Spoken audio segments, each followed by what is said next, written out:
Bom dia, meus amados irmãos, Jesus é o Senhor. Hoje nós chegamos ao Ruminado Alimento Diário e vamos começar um novo volume. O volume que vamos desfrutar a partir de hoje é Preparados para a Vinda Secreta de Cristo. Estamos na semana 1, seguindo a estrela da vinda do Senhor. Louvado seja o Senhor, que o Senhor nos deu um novo dia, uma nova semana, para nós irmos até o Senhor, termos comunhão com Ele, renovar o nosso ser.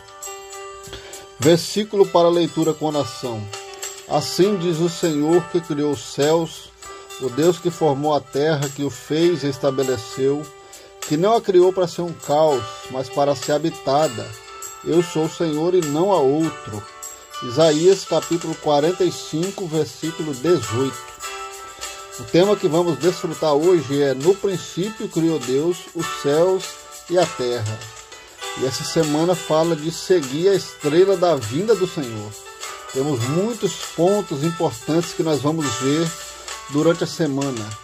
E o que nós vamos focar hoje é sobre o pano de fundo da criação, para concluir na semana mostrando o galardão dos vencedores. Nós estamos desfrutando do Evangelho de Mateus, e nesse Evangelho nós já vimos que tem um título peculiar: o Reino dos Céus.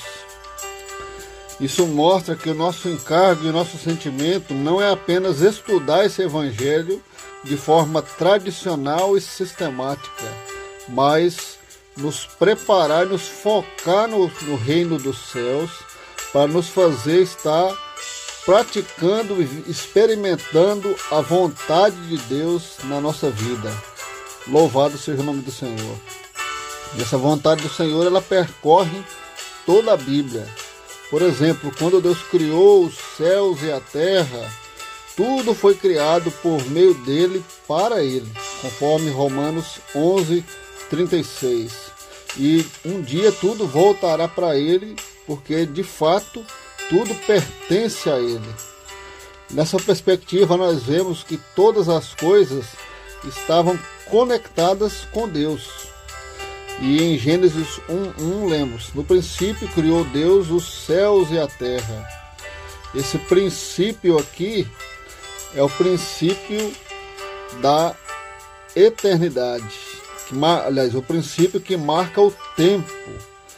O reino de Deus é de eternidade a eternidade. Para ele não há tempo. Mas quando ele criou todas as coisas, ele estabeleceu o tempo. Só que no versículo 2, nós vemos que a condição da terra teve uma mudança. Em Gênesis 1:2 diz: assim, porém, a terra, porém, estava sem forma e vazia, e havia trevas sobre a face do abismo, e o Espírito de Deus pairava por sobre as águas. Se nós lermos de forma descuidada, parece que Deus criou algo sem forma e vazio. Mas isso, na verdade, não foi assim. Tudo que Deus criou é perfeito, maravilhoso. Mas houve um problema aqui, uma rebelião de Lúcifer, que era um querubim que Deus havia sido criado, muito belo como sinete da perfeição e muito formoso, conforme vemos em Isaías 14 e Ezequiel 28. Mas por causa de sua formosura e capacidade naturais, o orgulho entrou em seu coração, entrou em iniquidade, ele não ficou satisfeito na posição em que estava e queria ser igual ao Altíssimo. Por isso Deus o julgou e o arrojou para a terra.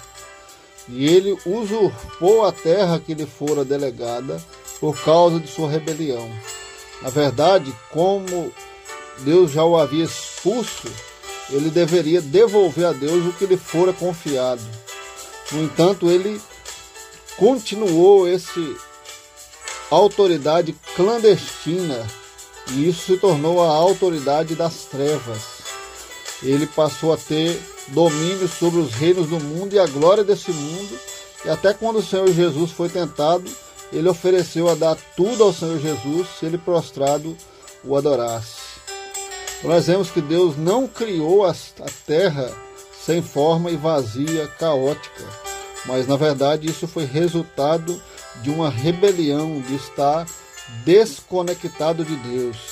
E a rebelião de Lúcifer corrompeu inicialmente ele mesmo, passou a ser Satanás, adversário de Deus, corrompeu também a terça parte dos anjos que o seguiram em sua rebelião e por fim também corrompeu o homem, porque o homem foi desconectado de Deus, ele enganou a Eva, entrou o pecado e a morte. E quando a pessoa se desconecta de Deus, o que acontece? Caos, confusão e desordem. Por isso que no tempo Deus estabeleceu o propósito de Deus para reinar, fazer a vontade de Deus na terra por meio da igreja. E a igreja hoje é a realidade do reino dos céus. Aleluia, que dia a dia Deus está trabalhando em nós, fazendo com que nós possamos viver essa realidade. Cada ponto da palavra, cada sentimento da parte de Deus possa estar enchendo o meu coração, o seu coração, para nos fazer andar nessa realidade e por fim Deus vai nos levar à manifestação do reino quando o Senhor Jesus voltar. Então Mateus mostra esse percurso maravilhoso e nós temos que andar para frente, olhando para o autor e consumador da nossa fé, crendo e confiando na palavra, porque aquele que começou essa boa obra, ele vai concluir. Por isso que nessa manhã, nesse dia, esse início de semana, que nós possamos estar com o coração aberto, permitindo que esse evangelho opere em cada um de nós. Vamos orar ao Senhor. Senhor Jesus, obrigado por essa manhã, por esse novo dia, por essa nova semana. Nós queremos nos conectar a Ti, Senhor, nos voltar para Ti, invocar o Seu precioso nome. Guarda o nosso coração, guarda a nossa mente. Ó Senhor Jesus, nós não queremos, Senhor, andar nessa esfera corrupta dessa terra que foi corrompida por Satanás, pelos anjos e corrompeu a velha criação. Nós queremos andar na nova criação que é simples, que é obediente, pobre de espírito, Senhor, que segue de perto a Sua palavra. Guarda, Senhor, a cada um de nós. Leva-nos a Te amar mais, amar a palavra, amar a comunhão, amar as reuniões. Louvado seja o nome do Senhor e que Deus abençoe a nossa segunda-feira, em nome de Jesus.